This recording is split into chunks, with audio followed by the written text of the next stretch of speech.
Ibu Gembala itu cari-cari rambut saya, ternyata saya udah ubanan saudara. Banyak kata Ibu Gembala saudara, ubanan saudara.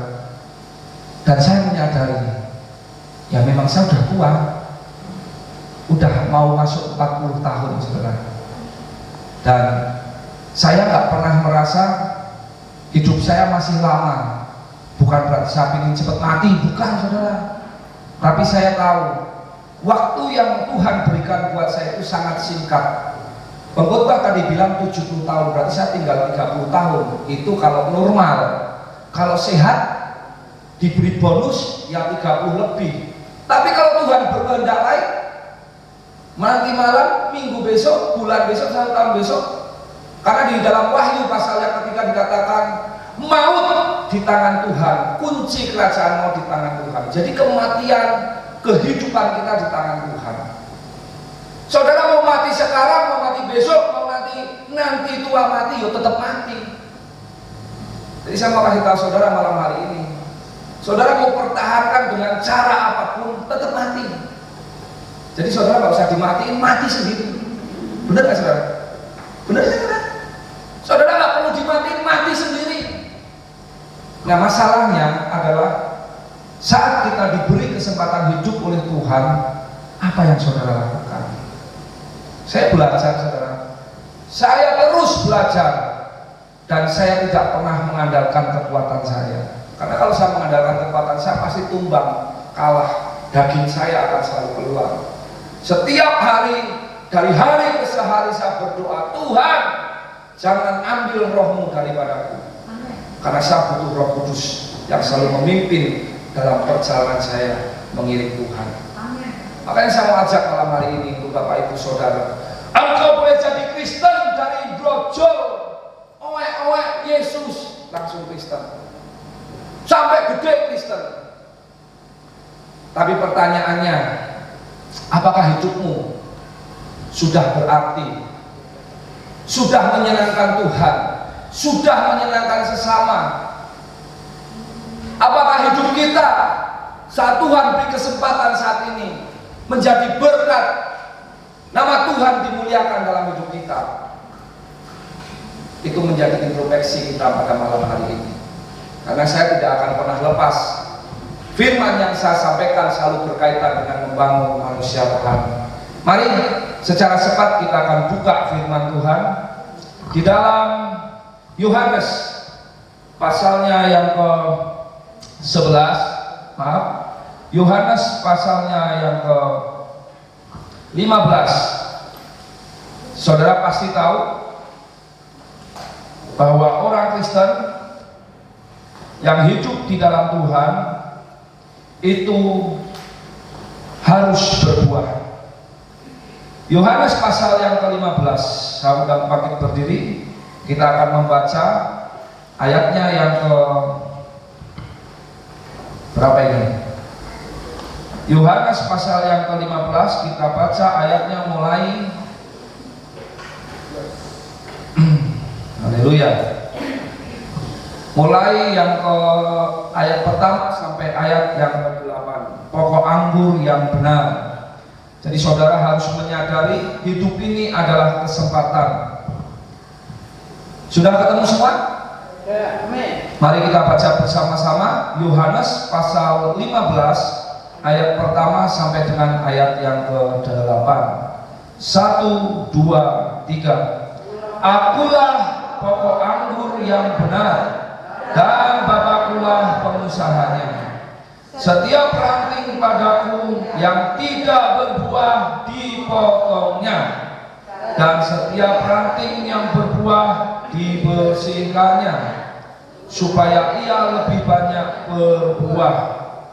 Kamu memang sudah bersih karena firman yang telah kukatakan kepadamu.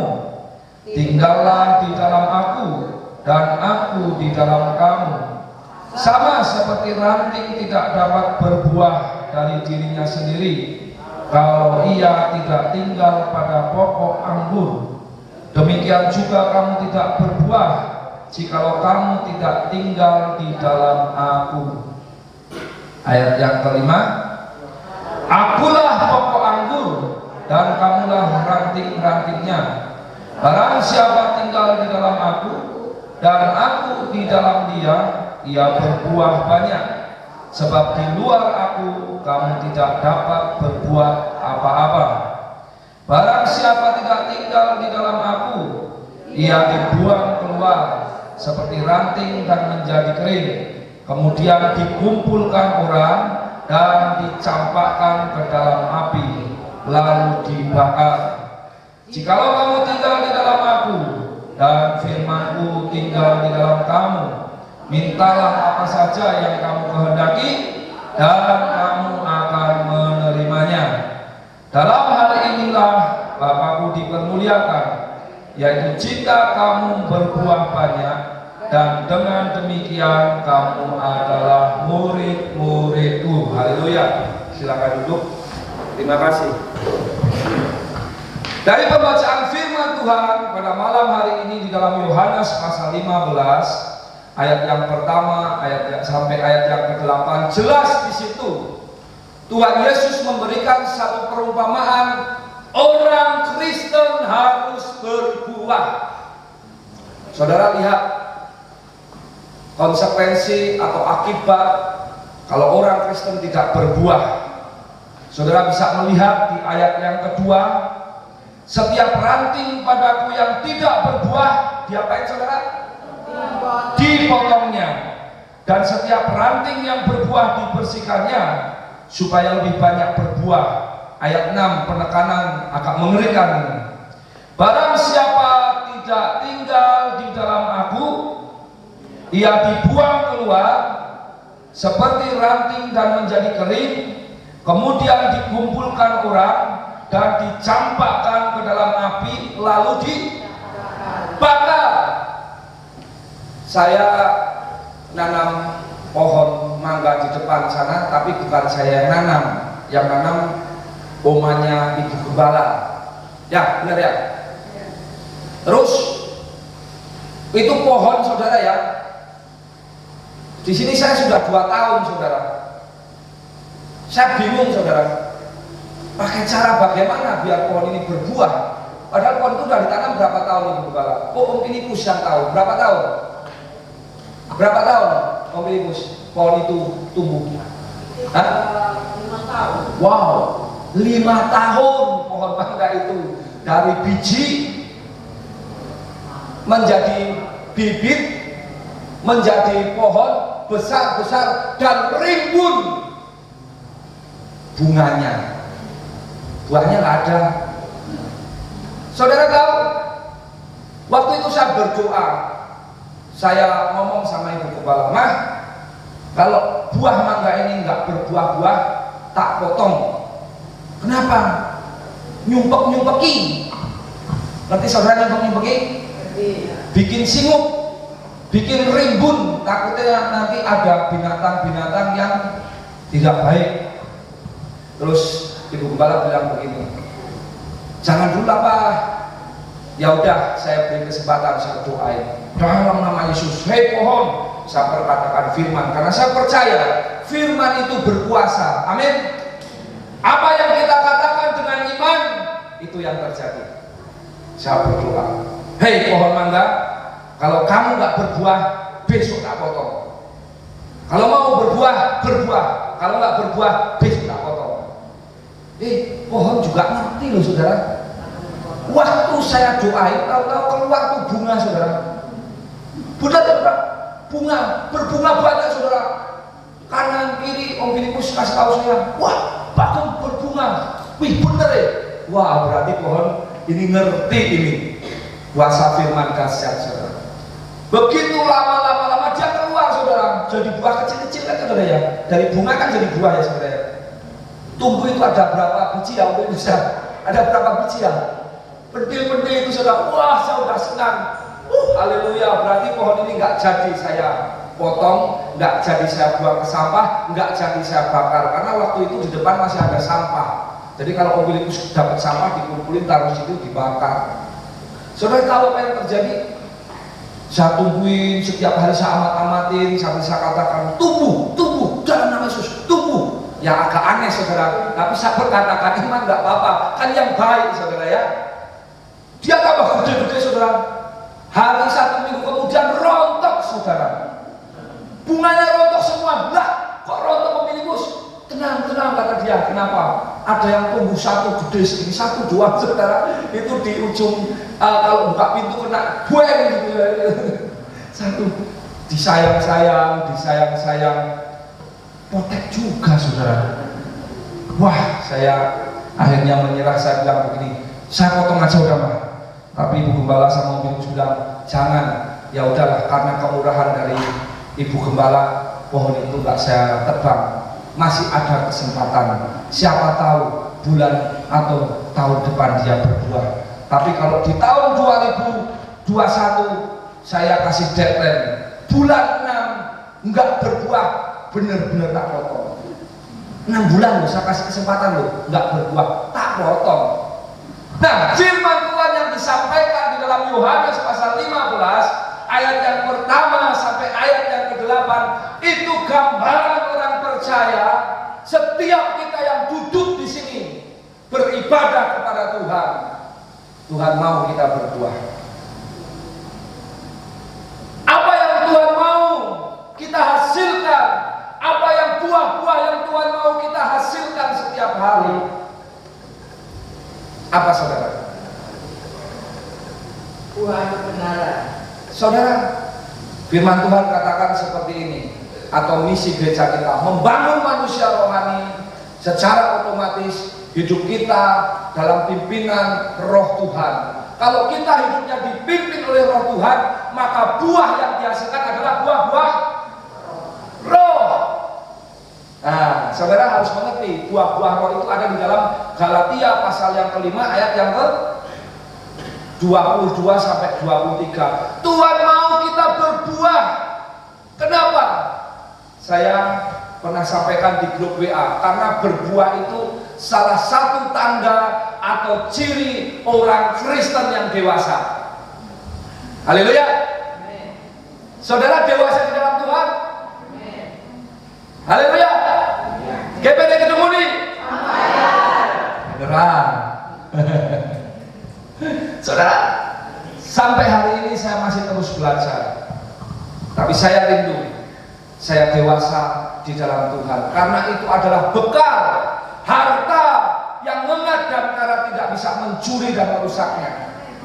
Saat setiap hari saya berbuah, buah roh yang saya hasilkan, saya sedang mengumpulkan harta di surga. Hangat karena tidak bisa mencuri dan merusaknya. Tapi kalau buah yang kita hasilkan adalah buah daging setiap hari, engkau sedang mempersiapkan hidupmu berakhir pada kebinasaan yang kekal. Saudara jangan berpikir setelah kita mati selesai semuanya. Bukan.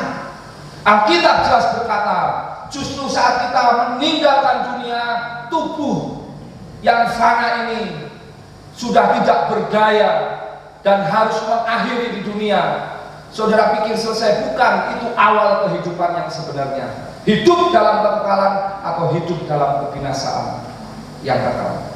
Kalau buah yang kau hasilkan adalah buah-buah roh, berarti engkau akan berada dalam kekekalan. Tetapi kalau buah yang kau hasilkan adalah buah-buah daging, engkau sedang persiapkan dalam kebinasaan kekal. Nah, kenapa kita harus berbuah? Karena berbuah menandakan kita sudah dewasa di dalam Tuhan. Mari kita lihat dulu di dalam ayat yang ke-7. Saudara, kalau saudara berbuah roh, nanti kita akan lihat buah rohnya. Tetapi ada janji Tuhan yang sangat luar biasa, dan menurut saya ini wow, dan saya alami dalam pengiringan saya akan Tuhan. Ayat yang ke-7 dikatakan seperti ini: jikalau kamu tinggal di dalam aku dan firmanku tinggal di dalam kamu, mintalah apa saja yang kamu kehendaki dan kamu akan menerimanya. Jika firman Tuhan tinggal dalam kehidupan saudara setiap hari, buah yang saudara hasilkan adalah buah-buah roh. Saudara berdoa, saudara meminta Tuhan, maka Tuhan akan memberikannya. Karena pasti kalau orang yang hidupnya sudah dipimpin oleh Roh Tuhan, menghasilkan buah roh, tujuan hidupnya pasti bukan untuk hal-hal yang bersifat duniawi, tetapi tujuannya adalah untuk apa? Ayat yang ke-8 dikatakan, dalam hal inilah Bapakku dipermuliakan, yaitu jika kamu berbuah banyak, dan dengan demikian kamu adalah murid-muridku. Saya pastikan pada saudara malam hari ini, jika buah roh yang engkau hasilkan, maka nama Tuhan akan dipuji dan dipermuliakan. Jadi saudara, kita akan melihat apa itu buah roh. Galatia pasal yang ke-5 ayat yang ke-22. Mari kita introspeksi, mari kita melihat kehidupan kita, biar kita tidak merasa sudah dewasa rohani, biar kita tidak merasa sepertinya kita itu sudah luar biasa dalam pengiringan akan Tuhan. Tetapi ternyata buah yang kita hasilkan adalah buah-buah kedagingan. Galatia pasal 5 ayatnya yang ke 16 sampai yang ke-26, tapi saudara tidak perlu baca, lihat judulnya saja, hidup menurut daging atau roh. Jadi kalau saudara hidup tidak melibatkan Tuhan Yesus setiap hari, saya pastikan saudara menghasilkan buah roh itu sesuatu hal yang sulit, yang tidak mudah, karena itu bertentangan dengan daging kita. Tapi kalau engkau memakai Yesus Kristus setiap hari, engkau membangun manusia roh, maka itu bukan sesuatu yang sulit, karena Yesus Kristus yang memampukan kita. Haleluya. Perhatikan di sini, saya tidak akan bahas buah daging, tapi saya akan membahas buah roh. Saudara, di dalam ayatnya yang ke-22 dikatakan, tetapi buah roh ialah, yang pertama apa saudara? Kasih. Saudaraku yang terkasih di dalam Tuhan, tadi Tuhan Yesus dalam Yohanes pasal 15 dengan tegas berkata, tanpa aku Yesus engkau tidak bisa berbuat apa-apa. Saya belajar mengasihi saudara. Saya bersyukur, ya, saya itu dulu semua, kalau kita itu hidup dalam pergerakannya Tuhan, semua yang kita alami walaupun tidak baik, walaupun sepertinya tidak enak di daging ini, tapi kalau kita memandang dengan sudut pandangnya Tuhan, maka itu mendatangkan berkat buat kita. Haleluya. Saudara tahu, saya dulu memakai narkoba, saya juga jual, pengedar saya saudara. Dulu, saudara tahu, saya itu dulu ngomong gagap saudara. Banyak saksi hidup masih banyak. Saya nggak bisa ngomong. Saya kalau ketawa malu, saya tutup mulut saudara. Saya nggak berani lihat orang. Tetapi saat saya menerima Yesus Kristus setiap hari dan saya berkata, Tuhan pakai saya, Tuhan saya siap menjadi hamba-Mu. Saudara tahu, saudara bisa lihat saya berdiri di mimbar, bukan kuat, bukan gagah saya, tapi karena Tuhan yang mampukan saya. Dulu saya kalau benci sama orang bisa bukan berbulan-bulan, bertahun-tahun saya simpen sampah dalam kehidupan saya. Tapi saudara tahu apa yang terjadi sekarang? Saya ingat kesalahan orang aja nggak bisa, karena saya pelupa saudara. Makanya saudara jangan tersinggung kalau saya panggil nama saudara, bisa salah-salah, ya. Tapi saya percaya Tuhan sedang sempurnakan otak saya biar tidak miring saudara ya, tapi lurus. Tapi saya sudah lurus saudara ya, karena apa, buah yang saya hasilkan kan buah-buah roh saudara. Kalau miring kan aneh-aneh. Tapi pelupanya itu saudara, maksud saya, orang kalau sama saya kadang sampai sebel, namamu bukan itu, iya maaf saya nggak ngerti. Besok tanya lagi, namamu siapa? Tanya terus. Ya, namanya saya kan lupa. Jadi saudara semaklum. Tapi percaya saya saudara, saat firman di dalam Yohanes 15 ayat 1 sampai 8 itu kita lakukan, ada firman yang tinggal dalam kehidupan kita setiap hari. Kita melekat pada pokok anggur yang benar tadi, maka kita akan diubahkan oleh Tuhan. Yang pelupa menjadi orang yang tidak pelupa. Yang bodoh menurut dunia, Tuhan jadikan orang yang pintar di dalam Tuhan. Saya pintar loh saudara. Saudara nggak percaya? Kalau ngapalin nama, saya memang masih bodoh. Tapi kalau ngapalin firman, saya pintar sekali saudara. Hafal saudara-saudara. Kenapa? Karena firman ini hidup saudara. Jadi yang membuat saya bisa berkata-kata lancar, yang membuat saya bisa sedikit-sedikit mulai bisa mengingat dengan baik, saya merasa berharga karena firman saya isi terus setiap hari. Kalau di 1 Korintus pasal 15 ayatnya yang ke-53 dan 54 katakan, mengenakan tubuh surgawi setiap hari, mengenakan Yesus Kristus setiap hari. Saudara tahu, kalau saudara tanya kepada hamba-hamba Tuhan yang saya pernah tinggal di sana, mereka sampai, kalau orang bahasa sini bilang, terbengong-bengong, termelongo